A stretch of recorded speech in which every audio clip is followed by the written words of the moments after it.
कल के एपिसोड में आपने सुना कि एक नाग शिवानी को लेकर नाग मंदिर की तरफ आता है। आगे का एपिसोड सुनिए।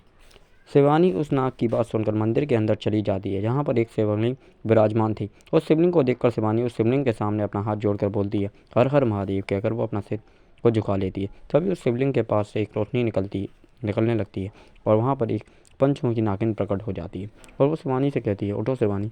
जब शिवानी उस आवाज़ को सुनती है तो वो उस आवाज़ की तरफ देखती है, जहाँ पर वो पंचमुखी नागिन खड़ी होती है। ये देखकर शिवानी अपना सिर झुकाते हुए कहती है, नाग देवी को मेरा प्रणाम। ये सुनकर नाग देवी अपना अच्छाधारी स्वरूप में आ जाती हैं और वो एक खूबसूरत महिला में बदल जाती हैं और वो फिर शिवानी को अपने दोनों हाथों से उठाते हुए कहती है, शिवानी अब समय आ गया है जब तुम वासुकी नागवंश की नागरानी की शक्तियाँ प्राप्त करो। यह कहकर वो अपनी हाथ हवा में उठाती हैं और उनके हाथ में एक मणि आ जाती है और वो फिर उस मणि को शिवानी के शरीर के अंदर प्रवेश करवा देती है। जैसे ही वो मणि शिवानी के शरीर के अंदर चली जाती है, वैसे ही शिवानी की दोनों आंखें नीली हो जाती हैं और फिर उसे बहुत दर्द होने लगता है, क्योंकि उस मणि के शिवानी के शरीर में जाते ही शिवानी की त्वचा फटने लगती है और उसके शरीर से उसकी खाल उतरने लगती है और कुछ ही जगह पर उस नाग की सुनहरी चमड़ी चढ़ने लगती है। कुछ देर बाद वो ऐसे ही दर्द में चिल्लाती रहती है और कुछ समय बाद उसकी आंखें पूरी तरीके से नीली हो जाती है और वो पूरी तरीके से एक सुनहरी नागिन में बदल जाती है और फिर वो कहती है, अब मैं अपने वासुकी नागवंश का बदला लूँगी। ये सुनकर नाग देवी उससे कहती है, अभी समय नहीं आया है शिवानी कि तुम तक्षक नागवंश से अपना बदला लो। पहले तुम्हें अपने नाग योद्धाओं को इकट्ठा करना होगा जो दुनिया में इधर उधर छुपे हुए हैं। तुम वासुकी नागवंश के सारे नाग योद्धाओं को इकट्ठा करना होगा और अपनी शक्ति बढ़ानी होगी, जिससे तुम तक्षक नागवंश से बदला ले सको। ये कहकर नाग देवी उसे और भी शक्तियों के बारे में प्रदान करती हैं और उसे और शक्तियों के बारे में बताती। नाग देवी की सारी बात सुनकर शिवानी कहती है, ठीक है नाग देवी, मैं आपकी बात का ध्यान रखूँगी। ये कहकर फिर वो कहती है, मेरी माँ मुझे इंतजार कर रही होंगी। यह कहकर वो वहाँ से निकल जाती है। खुद मंदिर से निकल जाने के बाद वो थोड़ी देर बाद जैसे ही जंगल से बाहर की तरफ निकलती है, तभी उसकी दोस्त उसे वहाँ मिल जाती है और वो शिवानी से पूछती है, तुम ठीक तो हो? जिस पर शिवानी अपने दोस्त निशा से कहती है, मैं ठीक हूँ। देखिए और फिर दोनों वो दोस्त मिलकर अपने अपने घर चली जाती है। घर आने के बाद शिवानी की माँ उससे पूछती है कि शिवानी तुम्हें इतनी देर क्यों हो गई? तब शिवानी सारी घटना माँ को बता देती है।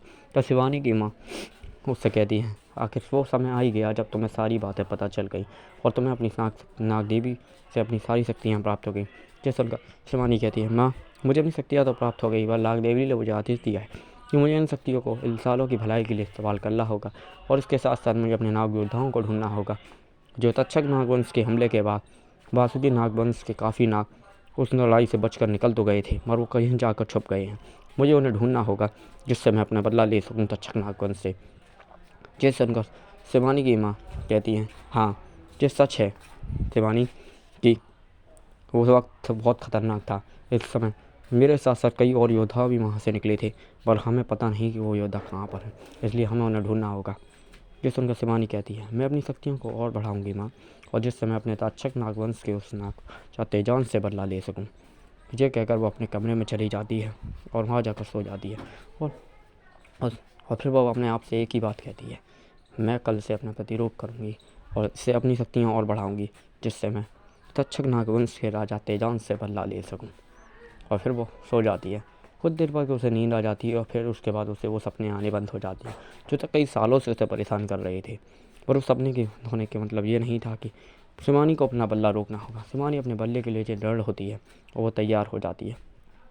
अगले दिन वो जंगल टहलते हुए उसी मंदिर में जाती है और उस शिवलिंग की प्रतिदिन पूजा करने लगती है।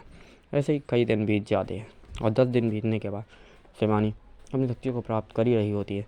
तभी उसे कानों में एक भनभनाती हुई आवाज़ आती है जो ज़ोर ज़ोर से रोते हुए एक बच्चे की थी और वो बच्चा ज़ोर ज़ोर से रो रहा था।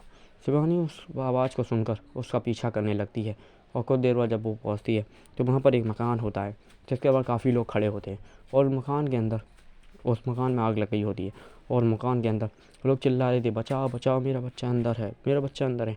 ये कहकर वो चिल्ला रही होती है उसकी माँ।